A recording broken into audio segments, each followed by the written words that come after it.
and welcome to another episode of Kid Chronicles News. I'm Ava. And I'm Savannah. Every December we decorate gingerbread houses. But where did the idea of a cookie house come from? Like a lot of Christmas traditions in America, gingerbread houses came to the United States from Germany. That's a crazy story, so first let's talk about making gingerbread cookies. Ginger had been used to flavor all kinds of foods for centuries, but it wasn't until the mid-1500s that bakers and chefs used ginger to make fancy-shaped cookies that they decorated. England's Queen Elizabeth I had some very important people visiting her and asked her chefs to make the cookies shaped like the visitors and decorate the cookies to look like them. A lot of Europeans liked to copy what royalty was doing, so they started to cut and decorate gingerbread cookies like that too.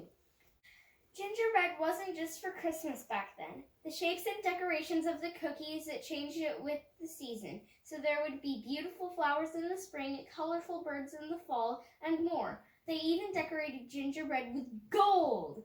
Bakers would add gold leaf to especially fancy cookies served to dignitaries. Now it's time for the crazy story about how cookies got turned into houses. Way back in the 1300s, there was a famine in Germany. A famine means there wasn't enough food in the area for everyone to eat. Parents couldn't feed all their children, so they sent their older children out on their own, even if they weren't quite old enough yet.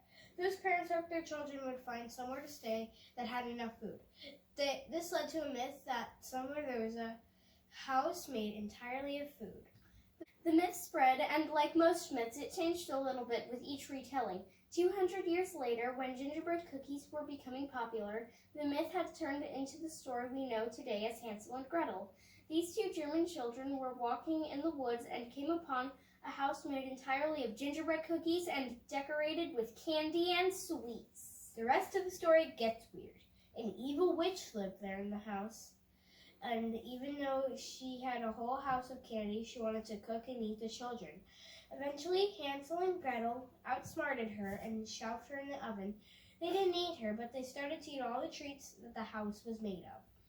Fortunately, the only part of the story that the people wanted to recreate was the house made of cookies. By the 1600s, gingerbread cookies and houses were baked for holidays and special occasions throughout Germany.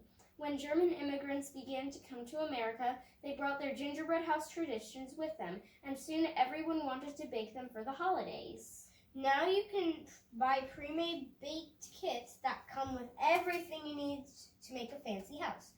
We each decorate one every year at Christmas, and you can even get them with favorite characters on them, kind of like Bullseye, the Target mascot. Like ours. Kind of like ours. Thanks for watching, and I hope you get to decorate a gingerbread house this Christmas season.